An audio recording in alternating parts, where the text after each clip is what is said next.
पाकिस्तान एबे एमिति फसीची पूर्वरु केबे फसी नथिला।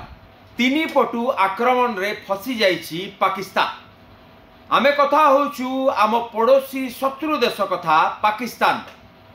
अफगानिस्तान विषय रे आपण अनेक न्यूज देखि सारथिवेनी जोथरे कि पाकिस्तान उपरे अफगानिस्तान कड़ा अटैक करुछि। ए घटना जहा किछि दिन तले आरंभ होइतिला सेथरे एबे एमिति परिस्थिति होइछि कि पाकिस्तान बुझी पारु नाही करिवो कोन। जेतेबेले पाकिस्तान प्रथम एयर स्ट्राइक करबा कथा जहा सामना को आसुची कि प्रथमे जेतेबेले तहरीके तालिबान पाकिस्तान न जणे लीडर का ऊपर जेतेबेले से गाड़ी रे जाउथले से समय रे पाकिस्तान स्ट्राइक करथिला। को जगह रे? काबुल रे, अफगानिस्तान राजधानी काबुल रे। तापरे भाविला कि तालिबान सरकार तार काउंटर अटैक करिवे ना।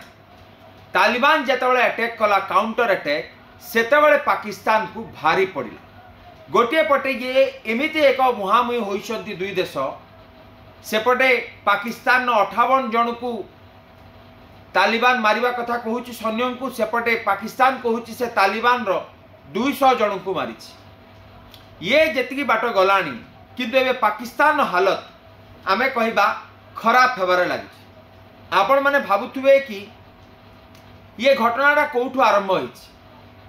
ये जो टना उटरा पाकिस्तान एवं अफगानिस्तान भितरे पुराना रही, किंतु निकट में जो घटनाटा घटी कि तहरीके तालिबान पाकिस्तान जो संगठन रही से पूर्वर मध्य पाकिस्तान उपरे अनेक थर अटैक कर।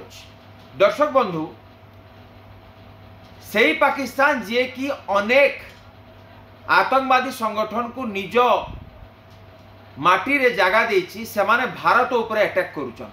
एबे तार से समय आसी जे कि तार पड़ोसी देश रे एमिति संगठन रही जे कि पाकिस्तान उपर अटैक करुछि। आमे लश्कर तोयबा कथा कहबा, जमातुल दावा कथा कहबा, हिजबुल मुजाहिदीन कथा कहबा, ये सब पाकिस्तान रो सब तहरीके तालिबान पाकिस्तान जहा कि अफगानिस्तान रो कंट्रोल करा जाउछि। एवं से जो बॉर्डर रही, जो बॉर्डर की डुरान लाइन कहा जाए, ये डुरान लाइन कौन दर्शक बंधु, जहाँ की दुईटी देश भितर एक काल्पनिक लाइन, अफगानिस्तान और पाकिस्तान बॉर्डर भितर एक जो काल्पनिक लाइन रही ताकू डुरान लाइन कहा जाए। 2600 किलोमीटर पाखापाखि आप बुझी पारंतु पाकिस्तान और अफगानिस्तान भितर जो बॉर्डर रही 2600 किलोमीटर। आपण माइंड रे आसुव भारत पाकिस्तान भितर कौन रेड क्लिफ लाइन एवं भारत चाइना पाखे मैकमोहन लाइन, एमती सब लाइन सब रही जहाँ की काल्पनिक लाइन एपटे सेपटे जमती आमर एलओसी रही, एलएसी रही। तो ये सब जिनस भितर डुरान लाइन रे 2600 किलोमीटर जो बाड़ रही काल्पनिक रेखा, से जगार ही ये अटैक काउंटर अटैक चली। एवं अनेक थर ये तहरीके तालिबान पाकिस्तान उपर अटैक करछि। 2024 कथा 2014 कथा क्षमा करेंगे, 2014 रे गोटे आर्मी स्कूल रे अटैक करा जायतिला जो कि 132 जन छात्र छात्री जीवन जायतिला, जोटा कि तहरीके तालिबान पाकिस्तान उपर अटैक करथिला। एवं ये जो घटना घटी काबुल उपर जेतेबेले अटैक करिछि पाकिस्तान, तापरे ता उपरे पाकिस्तान उपर अटैक करिछि अफगानिस्तान एवं पाकिस्तान अनेक क्षयक्षति करिछि जहाँ खबर आसी पहुँचुछि। बड़ कथा होछि कि एबे तीन पटु जो प्रथम जो कथा कहली, गोटे पटे उत्तर पश्चिम पटु तालिबान आसुछि, दक्षिण पटु Baloch Liberation Army, Balochistan Liberation Army सेपटे मध्य पाकिस्तान सेना को ठेलुछि। डाहाण पटु बा पूर्व पटु भारत सहित तार दुश्मनी अछि।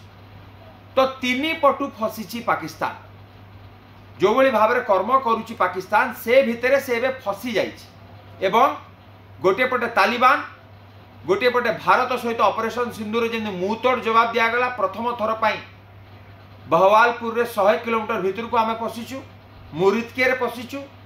एवं एपटे Baloch Liberation Army Jaffar Express भलिया ट्रेन को हाईजैक करुचंती, आर्मी मानू को मारुचंती पाकिस्तान। एवं ए भितरे जो घटना घटुची एवं बड़ कथा होची अफगानिस्तान विदेश मंत्री जे रही आमिर खान मुताकी, से ए समय भारत मध्य आसीथिले। ठीक सेतिके बेले ही ये घटना घटिबा एवं भारत मध्य निंदा करुची से घटना को। एवं भारत और अफगानिस्तान भितर जो संपर्क एवं आगु को बढ़ी, भारत दूतावास ओपन करने कथा हो, भारत एम्बुलेंस गिफ्ट देवा कथा हो, एस जयशंकर सहित गोटे कथबार्ता हवा कथा हो ए भितर पाकिस्तान को एकघरिया करने भारत बड़ रणनीति कर एथिरे अन्य जो देश गुड़िक रही मिडिल ईस्ट देश मैंने सामना को आसुच्च युद्ध परिस्थिति न हो आगू कथाटी न बढ़ू एवं साउदी अरेबिया ईरान और कतार भली देश गुड़िक से युद्ध केमती बंद हो युद्ध परिस्थिति न हो एवं सेपटे डोनाल्ड ट्रम्प एंट्री कर जो गणमाध्यम पचारा कि पुणी एक युद्ध आरंभ है से कहले मु आ गोटे युद्ध बंद कर व्यस्त अच्छी इज्राएल और पैलेस्टाइन तापर मुझी पाकिस्तान अफगानिस्तान पटे मु युद्ध सल्व कर मास्टरी करी बहुत युद्ध बंद कर सारे मिछ सत कहीकि जहाँ कहले गोटे आठटा युद्ध बंद मुझे करी ये जदि पाकिस्तान अफगानिस्तान युद्ध को बंद करी ये सही अफगानिस्तान जो अफगानिस्तान रु अमेरिका सेना 2021 मसीह पलई ये सही अफगानिस्तान जो अफगानिस्तान को आज पर्यंत कहीं जीति ना कहुए रशियार फोर्सेस हो अमेरिकार फोर्सेस हो से पलई से जगह मुजाहिदीन थिले तालिबान रही से जगह एमती हल्का जगह नुह तो से भितर मिटिगेशन करने युद्ध रे शांति आने डोनाल्ड ट्रम्प पुणी एंट्री मारिया कथा कहते भारत मध्य कही कि से जगार शांति फेरी आसू तेरे देखा बाकी रही कि पाकिस्तान जो तीन पटु घेरा पाकिस्तान को